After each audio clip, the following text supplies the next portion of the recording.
Brubaker is a 1980s film starring Robert Redford as the incoming head of a farm prison in the United States.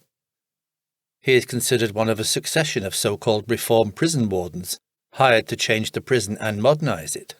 The film was inspired by the novel Accomplices to the Crime, the Arkansas prison scandal by Thomas O. Murton and Joe Hyams. Murton was a supervisor at a corrections facility and had direct experience of such conditions in his career. This book is now out of print but is available to lend from the Internet Archive, and a link for which will be provided in the description below. Redford was obviously a very famous actor, having starred in films such as Butch Cassidy and the Sundance Kid, 3 Days of the Condor, and The Sting, as well as many others. He passed away at the age of 89 recently, and was rightly remembered as being one of film's greatest icons. The film is quite stark in its portrayal of prison life in Arkansas in the United States. It depicts prisoners as little more than slaves, and subject to the most inhumane conditions. Prison life everywhere in the world is often tough and uncompromising, including in the UK and other parts of Europe, but the corruption and decay in Wakefield Prison is atrocious. Redford as Brubaker goes into the prison in an unusual way, which I won't disclose here, but very much adds to the sense of intelligence of the film, and also in how Brubaker approaches his role as governor, without pulling any punches or allowing anything to be dressed up. We see in this early exchange a prisoner with mental issues who is dangerous, and this inmate is portrayed by Morgan Freeman, famous as much for his deep, resonating voice as for his films. No one would have believed in the early years of the 21st century, such as Shawshank Redemption, Unforgiven, and Seven. Brubaker immediately sets out his stall as willing to take risks and do what is needed to change the place for real, not with token gestures such as painting the place, but improving every aspect of the prison, to at least allow the inmates to feel and behave like humans. Yaphet Kotto takes the lead of an inmate trustee, an angry man who trusts nobody other than his elder friend Abraham. Kotto never relinquishes his angry persona, even at the end struggling to trust even Brubaker. After all he does, Kotto, who passed away recently, will be well remembered for his roles in Alien and the Bond film Live and Let Die. He provides a strong foil for Redford's endless altruistic endeavours. The two bounce off each other, forcing each to be honest with themselves and their surroundings, as well as their limitations.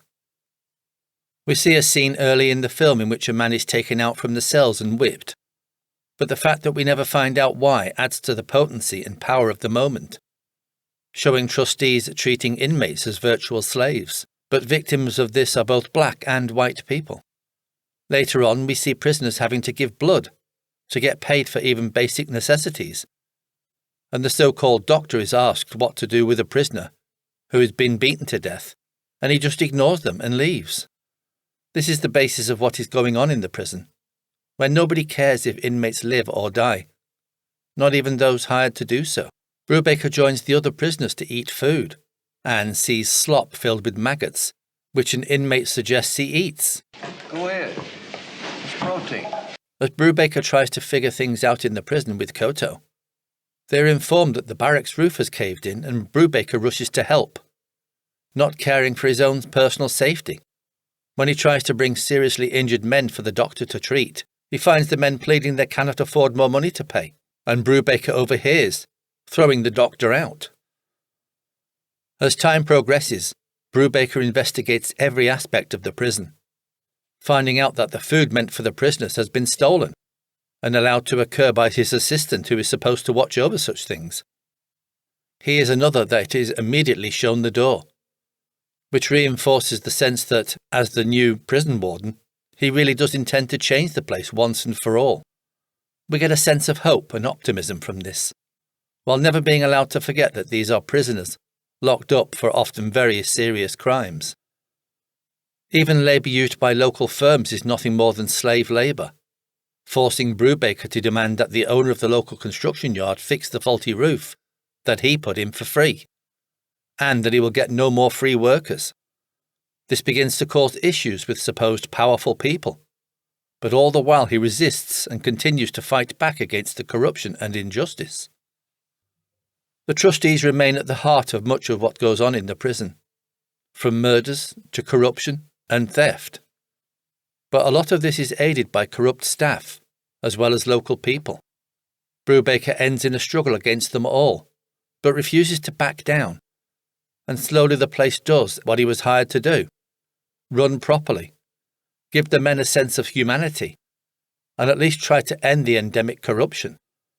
Finally, Redford allows a man called Abraham to talk to him, and finds out he was serving 35 years for manslaughter, but has been in prison for 38 years. Koto tries to convince Brubaker to leave him alone, as he doesn't know anything else. During this chat, Abraham tells Brubaker about murders that have been committed over the decades, that he has been there, and this sets Brubaker off on a quest to uncover the truth. At this point, everyone simply wants to cover it up, to hide the past, but Brubaker will not let it go, and in doing so ends up creating havoc, which culminates in a tense and angry finale.